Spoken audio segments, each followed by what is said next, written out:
Welcome, everyone, to the deep dive.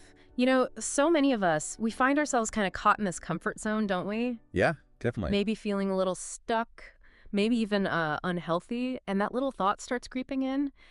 Is real transformation actually possible for me? Right. We tell ourselves these stories, make excuses. We do. And deep down, it often feels like we're just, going through the motions day after day. Yeah. We want change, sure, but like radical transformation, that feels like it's for someone else, doesn't it? Someone different, more disciplined, maybe. Someone not us. Exactly. But what if that comfortable path, the one that feels safe, the path of least resistance, what if it's actually, and Goggins puts it bluntly, killing you slowly? It's a powerful idea, almost unsettling, really. It is. And it forces you to look at your own life square on.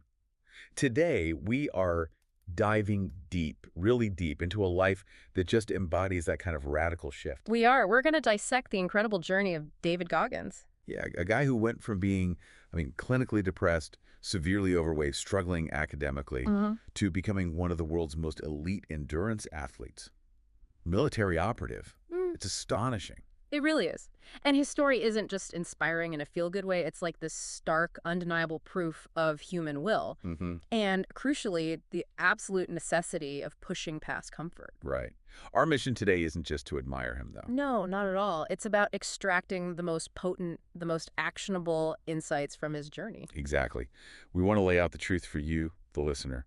Plain and simple. Which is? That working out, lifting weights, hitting the gym, exercising, it's not just a hobby. It's not just about looking good. Right. It is absolutely, unequivocally necessary for a long, healthy, genuinely fulfilling life. There's just no substitute for it, is there? For that consistent physical effort. None. And we're going to explore how even, the person listening who thinks I'm the laziest person ever, how even you can find that inner drive. Get up, start working out. It's about mastering your own mind, getting rid of those excuses. Yeah, dismantling them. This deep dive, we really hope it convinces you that your potential for physical change and the life that comes with it is just so much greater than you've ever allowed yourself to believe. Absolutely. So to really get the scale of this transformation, we have to go back to what Goggins calls the quicksand of comfort. His life before everything changed. Exactly. And it's a stark picture, almost disturbing. He talks about millions of people, including his past self, as being dead-eyed as zombies, addicted to comfort, embracing a victim's mentality. Wow, dead-eyed as zombies. That's harsh. It is. But he doesn't mince words about his own past. He says his life was at the bottom of the barrel, just beat-downs, torment, poverty, feeling like actual quicksand was pulling him under. And this wasn't just like a feeling, right? His childhood was genuinely brutal. Oh, incredibly so. Picture this. David, first grade, 1981. He can't stay awake in school. Not because he's bored, but because he's exhausted. Why? He's working nights. At 6 years old, at his father's roller skating rink, Skateland. 6 years old, working nights. Yeah, organizing skates, spraying that chemical deodorizer. His eyes were constantly bloodshot. He said the teacher's voice was just a lullaby. He couldn't focus. Oh my God, that's unimaginable. And he and his brother worked for free. His father controlled everything, all the money, even his mother's. And there was violence, constant threat, physical and emotional. So that victim mentality he talks about, it wasn't just an attitude, it was forged in that environment. Absolutely. It ingrains that feeling of powerlessness, no agency. It basically sets you up for that path of least resistance he talks about. It's hard to even wrap your head around that kind of start. And yeah, it makes sense how that steers you towards just getting by, avoiding pain, avoiding effort. Exactly. His focus wasn't on thriving, it was surviving. He talks about cheating in school, right, for years. Yeah, for 8 years. He admits he cheated his ass off, thought he was gaming the system. But he wasn't. No. He realized later, with brutal honesty, he was gaming myself. It led to sheer ignorance, a flunked-out fate. That whole mindset of doing the bare minimum just became this deep habit, with big consequences. And physical consequences too, right, after the Air Force? Oh, big time. After his first short stint in the Air Force, he just ballooned. Went from 175 pounds to nearly 300. Wow. Yeah. He tells this story. It's kind of mortifying, but really illustrative. Needing to sew an athletic sock into the crotch of my work pants so they wouldn't split when I dropped to one knee. Oh, man. He calls himself a sorry fucking sight. And it wasn't just the weight, right? It was a physical sign of that internal state. Total surrender to comfort, avoiding any challenge. That really hits home for anyone listening who feels like their body isn't working for them anymore. That's the end point of that least resistance path. It really is. Yeah. And his job at the time, working for Ecolab. The cockroach sniper. Yeah, the cockroach sniper. He saw it as just another layer of that zombie life. Would-be warrior turned cockroach sniper on the graveyard shift. Just another zombie selling his time on Earth, going through the motions. Just pure stagnation. Total stagnation. He called it a spoon-fed path of least resistance. And it was killing me slowly. He felt numb to my life, miserable in my marriage, just mainlining sugar. He said darkness was a friend indeed. His life was crumbling. It's such a vivid picture of being trapped. Completely. And that's the critical point for anyone listening who feels stuck in a rut, that comfortable route. The easy way, that's often the very thing that's suffocating your potential, sapping your energy, leading you straight to an unhealthy, unfulfilled life. It's not thriving, it's fading. Okay, so he's in this deep, dark place, the quicksand, but then something happens, a spark. Yes. The spark of jealousy, he calls it. A pivotal moment. He's watching TV, a documentary about Navy SEALs. About Hell Week. The famous Hell Week. Exactly. And he's watching these guys sweat and suffer, going through muddy obstacle courses, running with logs on the beach, shivering in the cold surf. Just brutal stuff. He describes them as swollen, chafed, sleep-deprived, and dead on their feet. Right.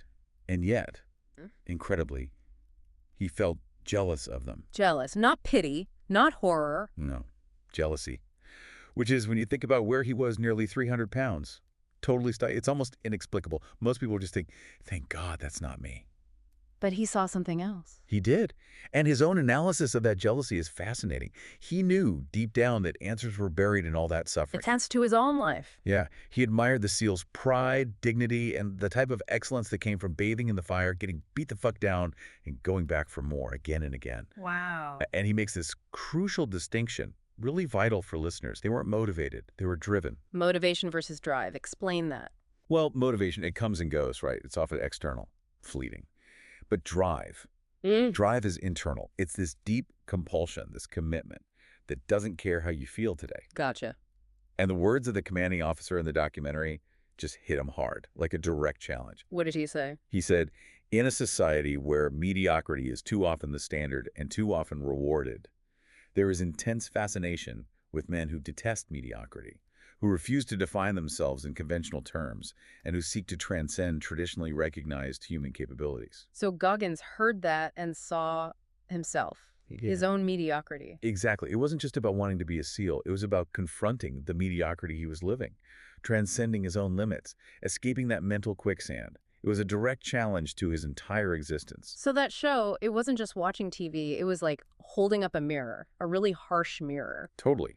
A brutal, uncompromising mirror. Yeah. And it forced him to face some incredibly uncomfortable truths about his reality. Like the weight. Yeah. First glaring problem, 290 pounds. The Navy max for his height was 191.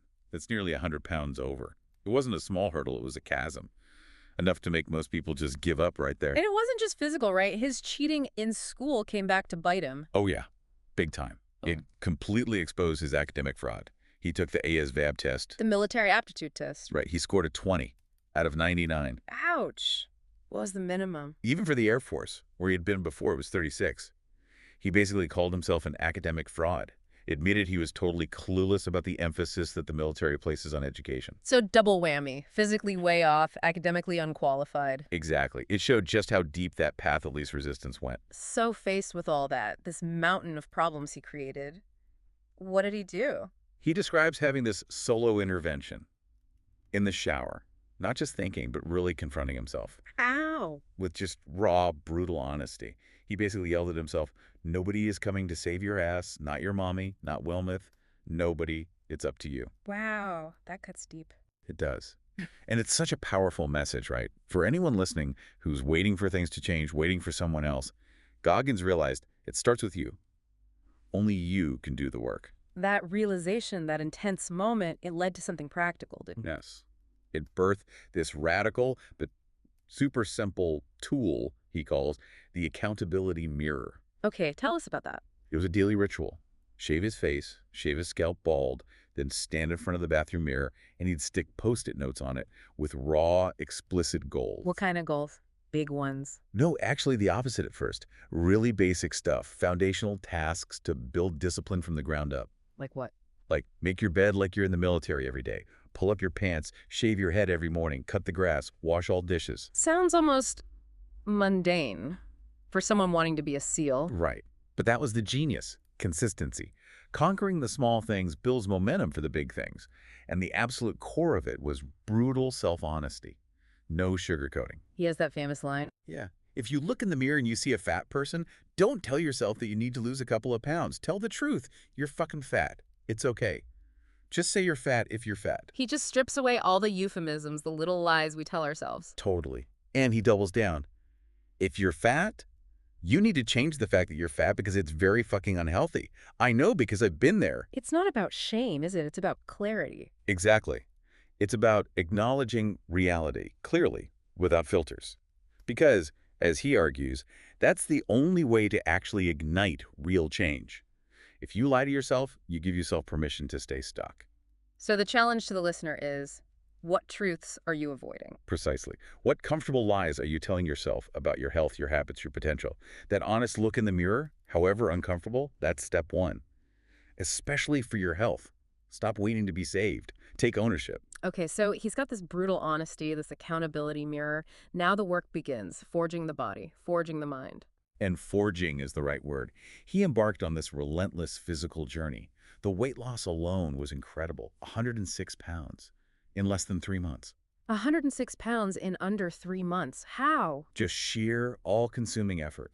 His training, even before BDS, was insane. OBDS being the SEAL training. Right. Basic underwater demolition SEAL training. Notoriously brutal. But even before that, Goggins was running 6 miles a day, bicycling over 20 miles, and swimming more than 2. All of it in the dead of winter. He wasn't just meeting the standard. No way. He said he would double the required BDS workouts. It wasn't about passing, it was about obliterating the standard, proving to himself he could push past any limit. And he made that choice, didn't he? Between physical pain now and regret later. Yeah, he called it an easy choice, ironically. The choice between physical suffering in the moment and the mental anguish of wondering if that one missed pull-up would end up costing me an opportunity of a lifetime. That's a powerful reframe for anyone struggling to start exercising. Choose temporary discomfort over permanent regret. Exactly. But it wasn't just physical power. It was about conquering deep fears, like his fear of water. Right, he had a serious phobia, never learned to swim properly. Yeah, the near drowning as a kid. His only experience was dog paddling a mile in Boy Scouts. Imagine going into SEAL training, where water is everything, with that background. Terrifying. Totally. The BUDS water drills were sheer terror for him. He says he was negatively buoyant. He didn't float naturally. Which makes swimming way harder. Way harder. He describes his jaw clenching, trying not to panic, swallowing water by the gallon, watching classmates glide like serene starfish while he struggled.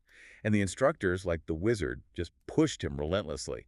Narrow breathing tubes, tough bobbing exercises designed to break you. Just facing the phobia would be enough for most people. But he had medical issues, too. Yeah, huge ones. First, diagnosed with sickle cell trait. Back then, they thought it dramatically increased the risk of sudden death during extreme exercise. So they pulled him from training. They did. Medically pulled. But Goggins, he defied the doctors. Chose to start BDS all over again. Day 1, week 1. Why? Because, he said, he was not even close to mastering my mind. He declared, the water would not own my ass this time. Wow. He chose to face the terror again, not just to be a SEAL, but to master his mind. That's the key. Yeah? It was about mental mastery. It shows that even with perceived health limits, the mind can push the body further than you think. And then Hell Week itself. The ultimate test. Yeah. 120+ hours, no sleep, mostly in cold water, 59, 63 degrees. He talks about bones rattling, splintering minds, his body becoming one big raspberry oozing puss and blood. Unimaginable. And the instructors lay bait, hot soup, warm showers, blankets tempting you to quit, to ring that bell. So how do you get through that? He says the critical question everyone faces is, why am I here? You have to have a rock-solid answer ready for when the pain screams at you to stop. That's your anchor. And he didn't just do it once. No. Multiple hell weeks. Got pulled for double pneumonia after one try, went back again. He even found this weird coping mechanism. What was that? Humming the sad theme from the movie Platoon, Adagio in strings, during surf torture. He said it pissed off the instructors, but fired up his crew. That's amazing. Finding humor and control in that situation. It's about finding your own adagio, right? Whatever helps you cope. Exactly. But SEAL training wasn't the end. He pushed even further into ultra-endurance racing, using it as a crucible. His first one was insane, right? The San Diego one day. Totally insane, 101 miles, with, he admits, zero training. His cardio fitness was an absolute joke. So how did he do it? Pure mental fortitude and purpose. He did it to raise money for families of fallen teammates, something bigger than David Goggins. Yeah. He ran until his kidneys started failing, peeing blood, but kept going because of that purpose. And that race gave him a huge realization. Yeah. The human body can withstand and accomplish a hell of a lot more than most of us think possible, and that it all begins and ends in the mind. He lived it, painfully. And it led to his cookie jar idea. Right. The cookie jar concept, a vital mental tool. He learned to mentally stuff this jar with memories of past wins. Big ones, small ones, anything. Like what kind of small wins? Like finally understanding a paragraph when he was struggling to learn to read as an adult. Or losing those first 5 pounds on his journey. Tiny victories. So the cookie jar is like a mental bank of proof. Exactly. Proof of your own resilience. You draw on it when you're exhausted, depressed, full of doubt. He says recalling those wins sparks a bunch of small fires to become the motherfucking inferno. That's a practical tool for anyone listening. Build your own cookie jar. Totally. What are your cookies? Yeah. Doesn't have to be an ultramarathon. Overcoming a small fear.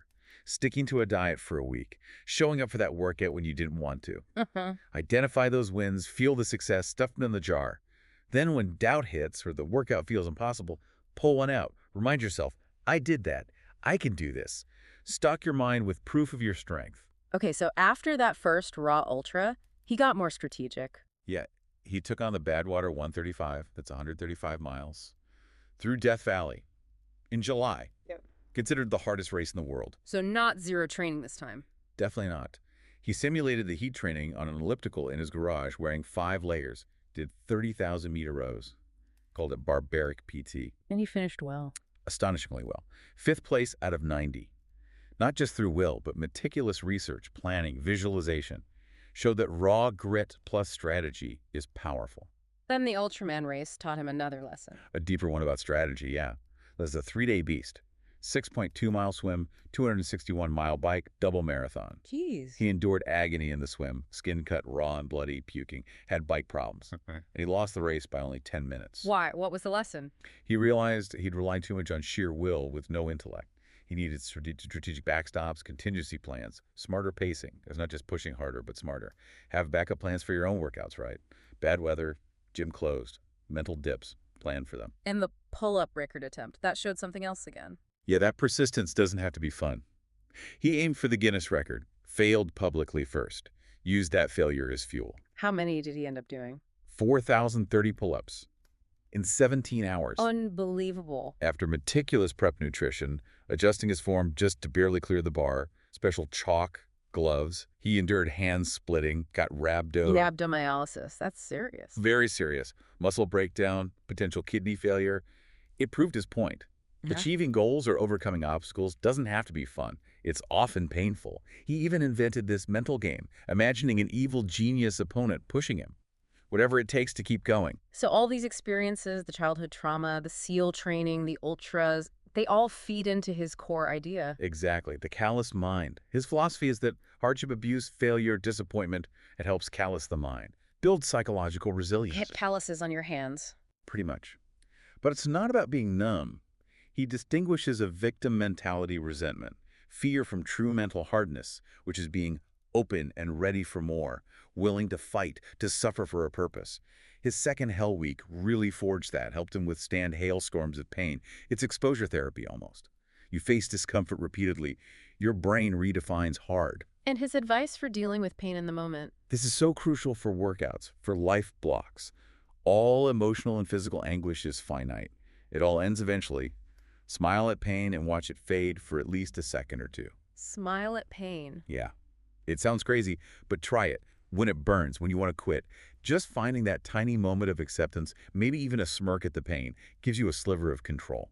String those seconds together. You realize it's temporary. You can last longer than you think. Then deal with self-doubt. Tolerate it, like a Yeah. backseat driver. Acknowledge it's there, but don't let it grab the wheel.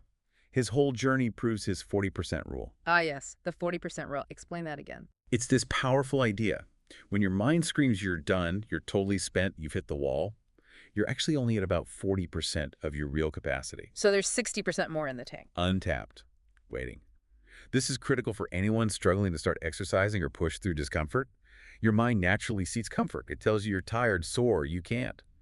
Goggins says that's when you're just getting started. Push past that first wall. Discover the reserves you never knew you had. That 60% isn't just for SEALs. It's in all of us. Exercise is the quickest way to find it. Okay, this all sounds incredible, but maybe people think, yeah, but Goggins is just built different. What about his health challenges? They actually prove the point, don't they? They absolutely do. His story is undeniable proof that exercise is necessary, non-negotiable, even when you're not starting from a perfect baseline. It's about function, resilience. Remind us about the sickle cell trait diagnosis. Right. Diagnosed early on. At the time, a major concern about exercise-related death. He pushed through anyway, defying perceived limits. But even more shocking. The heart defect. Yeah, discovered much later. He was born with an atrial septal defect, ASD. A hole in his heart. Congenital. Born with it. And he went through Hell Week like that. Bad water. Exactly. He says it's astonishing. He survived those things because he was running on a tank perpetually half full. He's clear. This wasn't talent. It was mind. His mental drive pushed a compromised body, which ultimately led him to find and fix the problem with 2 heart surgeries. Pushing physically led to life-saving intervention. It wasn't just the heart either, was it? No. He also developed Addison's disease, an autoimmune illness. His adrenal glands were shot. Common in SEALs, you said? Yeah, due to extreme chronic stress, causes terrible fatigue, muscle aches. All right. So picture this, a guy with a hole in his heart and failing adrenals achieving what he did. It demolishes the idea that physical effort is only for the perfectly healthy. And then the height loss? That was wild. Yeah, really surprising. Years of brutal training created such severe knots and stiffness, especially in connective tissue, that he actually lost nearly 2 inches in height. How is that even possible? An expert told him his muscles were like a frozen steak. Terrible circulation, body shutting down cellularly. It was a deep physiological stress response. So what did he do? Just accept it? No way. Yeah. It led to a new obsession.